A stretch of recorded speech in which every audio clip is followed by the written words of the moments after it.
Oke, kali ini kita akan membahas stokiometri part 3 mengenai stokiometri senyawa. Nah, poin pertama yang akan kita bahas adalah komposisi zat. Oke, jadi komposisi zat ini dinyatakan dalam persen. Nah, rumusnya sendiri itu persen massa komponen sama dengan massa komponen dibagi massa zat dikali 100%. Contohnya adalah seorang ahli kimia melakukan analisis terhadap sejumlah sampel zat. Ia menemukan bahwa sampel seberat 65 gram mengandung 48 gram karbon, 9 gram hidrogen, dan 8 gram oksigen. Nyatakan komposisi zat tersebut dalam persen massa. Oke, untuk contoh kali ini kita akan mencari persen massa komponen yang karbon saja. Yang lain tidak kita hitung karena ini hanya contoh. Jadi untuk menghitung persen massa zat atau komposisi zat karbon di dalam sampel tersebut itu caranya adalah massa karbonnya sendiri yaitu 48 dibagi massa zat. Massa zat itu massa sampel, berarti 65 dikali 100%. Hasilnya adalah 73,85. Selanjutnya, komposisi zat secara teoritis. Yang dimaksud komposisi zat secara teoritis itu merupakan komposisi zat yang ditentukan dari rumus kimianya. Kita punya rumus angka indeks dikali AR unsur per MR senyawa dikali 100%. Maksudnya gimana? Oke, kita langsung cek aja contohnya. Tentukan persen massa unsur C, H, dan O dalam senyawa glukosa C6H12O6 dengan AR masing-masing. Oke, karena ini contoh, kita akan bahas yang mencari persen massa unsur C-nya aja, yang H sama O kalian bisa coba sendiri. Jadi, kita hitung dulu massa molekul relatif atau MR dari glukosa. Tinggal dikalikan ya, 6 kali 12 ditambah 12 dikali 1 ditambah 6 dikali 16 sama dengan 180.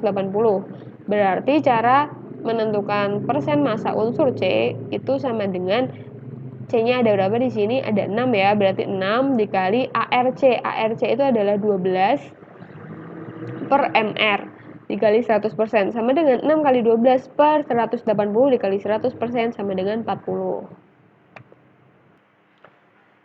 Kemudian selanjutnya menentukan rumus kimia zat. Rumus kimia zat itu ada beberapa macam. Nah, untuk rumus empiris zat itu perbandingan mol unsur-unsur dalam zat harus perbandingan yang paling sederhana. Jadi kalau misalkan kita menentukan rumus empiris itu pokoknya perbandingannya itu dicari yang paling sederhana yang tidak bisa dibagi lagi. Kalau misalkan kalian masih bingung, kita bisa next untuk contoh soalnya. Contoh, sejumlah sampel zat mengandung 11,2 gram Fe dan 4,8 gram O dengan AR masing-masing. Tentukan rumus empiris senyawa tersebut. Oke, jadi Fe-nya itu 11,2, O-nya adalah 4,8. Kita cari dulu mol dari Fe. Rumusnya adalah massa per AR. 11,2 dibagi AR 56 sama dengan 0,2 mol. Kalau O dengan langkah yang sama akan menghasilkan 0,3 mol. Diperoleh perbandingan Fe dibandingkan O yaitu 0,2 dibanding 0,3. Kita kalikan, kalau ini kan bukan bilangan bulat ya, dalam artian bukan bentuk satuan, jadi kita harus kalikan biar membentuk bilangan yang sederhana dan bilangan bulat.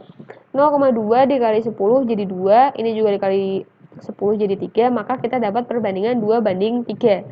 Jadi rumus empiris senyawa adalah Fe2O3. Kemudian untuk mencari rumus molekul, tadi kan kita sudah membahas tentang rumus empiris, sekarang rumus molekul. Nah, rumus molekul jika diketahui rumus empirisnya, maka kita bisa menggunakan rumus empiris dalam kurung N itu bilangan bulat, sama dengan rumus molekul. Nilai N dapat ditentukan jika rumus empiris dan massa molekul relatif MR zat diketahui. Atau kita bisa pakai rumus MR rumus molekul sama dengan N dikali MR rumus empiris. Sekarang kita coba masuk ke contoh soal. Suatu senyawa dengan rumus empiris CH mempunyai MR26. Tentukan rumus molekul senyawa tersebut.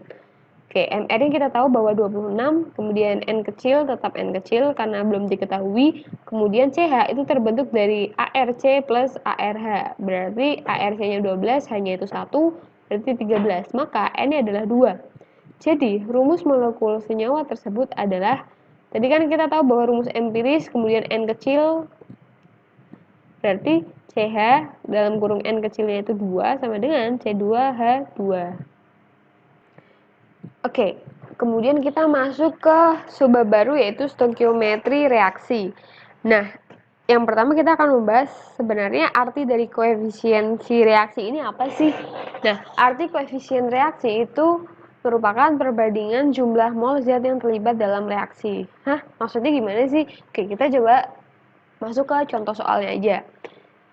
Aluminium larut dalam larutan asam sulfat menghasilkan larutan aluminium sulfat dan gas hidrogen. Persamaan reaksinya adalah sebagai berikut. Nah, ini adalah persamaan reaksinya. Berapa mol gas hidrogen dan mol larutan aluminium sulfat yang dihasilkan jika digunakan 0,5 mol aluminium. Oke. Karena ini contoh soal, jadi kita akan bahas yang jumlah mol gas hidrogennya dahulu. Oke, jadi persamaannya itu adalah ini. Kemudian diketahui bahwa aluminiumnya itu 0,5 mol. Nah, perbandingan koefisien Al, H2SO4 dan AlSO4 3 kali dibandingkan H2 sama dengan 2, 3, 1, 3. Maka, ketika ditanyakan jumlah mol gas hidrogen sama dengan koefisien dari H2 berarti 3, koefisien Al berarti 2 dikali mol Al. Berarti 3/2 dikali 0,5 mol sama dengan 0,75 mol. Jadi kesimpulannya apa? Untuk nilai mol yang diketahui itu koefisiennya diletakkan sebagai penyebut. Sedangkan yang dicari koefisiennya itu diletakkan sebagai pembilang. Kemudian yang dikalikan dengan yang diketahui. Seperti itu caranya. Selanjutnya kita akan membahas mengenai reaksi pembatas. Apa sih yang dimaksud dengan reaksi pembatas?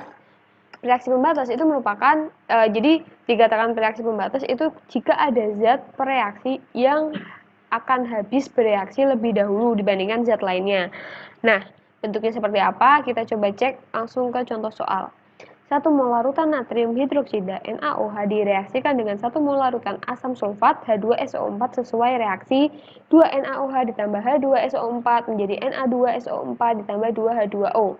Tentukan A. Pereaksi pembatas, B. Pereaksi yang sisa, C. Mol Na2SO4 dan mol H2O yang dihasilkan.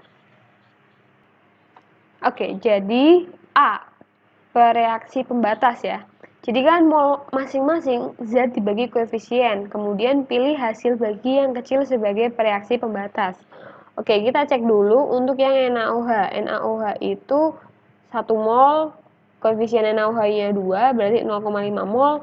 Kemudian mol H2SO4 itu 1 mol, koefisien H2SO4 itu 1 sama dengan 1 mol. Karena hasil NaOH sama H2SO4 itu yang paling kecil adalah NaOH, maka NaOH itu adalah bereaksi pembatas. Sehingga NaOH akan habis bereaksi lebih dahulu. Kita masukkan ke rumus reaksinya. Jadi kan ini reaksinya, kemudian tulis mula-mula, bereaksi, dan sisa. Mula-mulanya ini 1 mol, ini 1 mol ditulis. Ini tidak diketahui berarti 0, ini 0 yang bereaksi. Oke. Tadi kita dapat ini 0,5, ini 1 ya.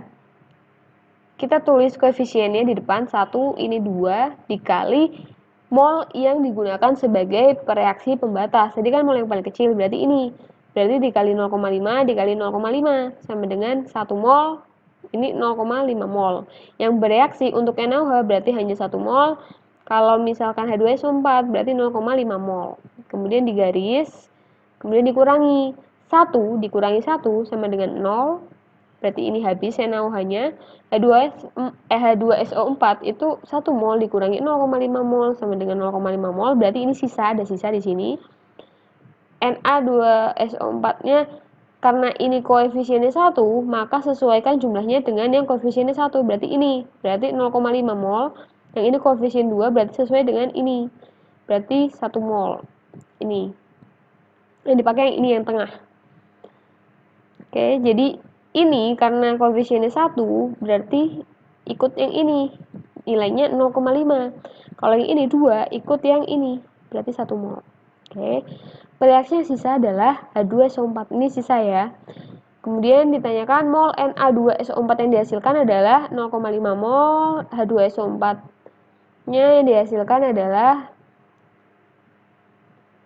0,5 mol harusnya. Ini salah nih. Kalau H2O-nya adalah 1 mol.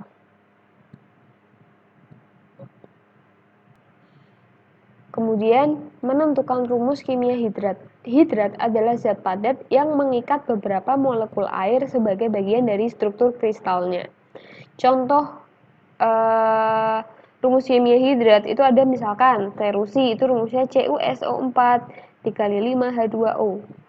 Gipsum CaSO4 dikali 2H2O. Nah, ini adalah contoh-contoh dari hidrat. Nah, langsung aja kita contoh soal. Sebanyak 5 gram hidrat dari tembaga 2 sulfat CuSO4 dikali, ini harusnya X ya, ini X H2O dipanaskan sampai semua air kristalnya menguap. Jika massa padatan tembaga 2 sulfat yang terbentuk adalah 3,2 gram, tentukan rumus hidratnya. Karena ini tuh harusnya simbolnya X, jadi kita mencari X kecil yang ada di sini untuk tahu koefisiennya. Cara menjawabnya yaitu massa H2O itu adalah, oke, di sini diketahui massa hidratnya 5 gram, kemudian massa padatan tembaga sulfat yang terbentuk adalah 3,2 gram. Oke, jadi untuk mencari massa H2O itu adalah 5 dikurangi 33,2 gram sama dengan 1,8 gram.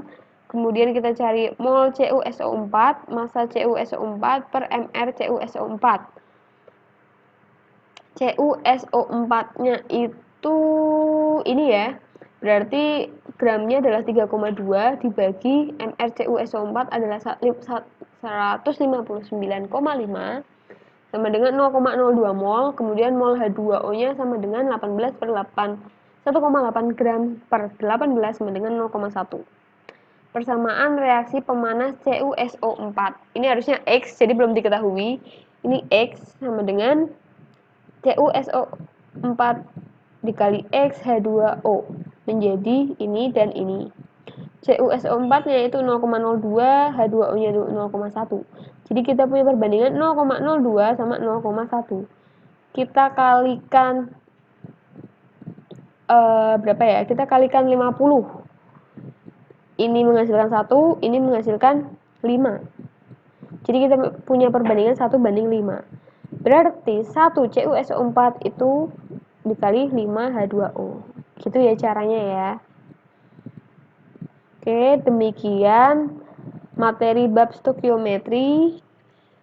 Kalau misalkan kalian masih belum paham atau ada yang bingung, jangan lupa untuk komen saja. Nanti kita akan jelaskan lebih lanjut mengenai kebingungan atau kekeliruan yang ada dalam video. Terima kasih.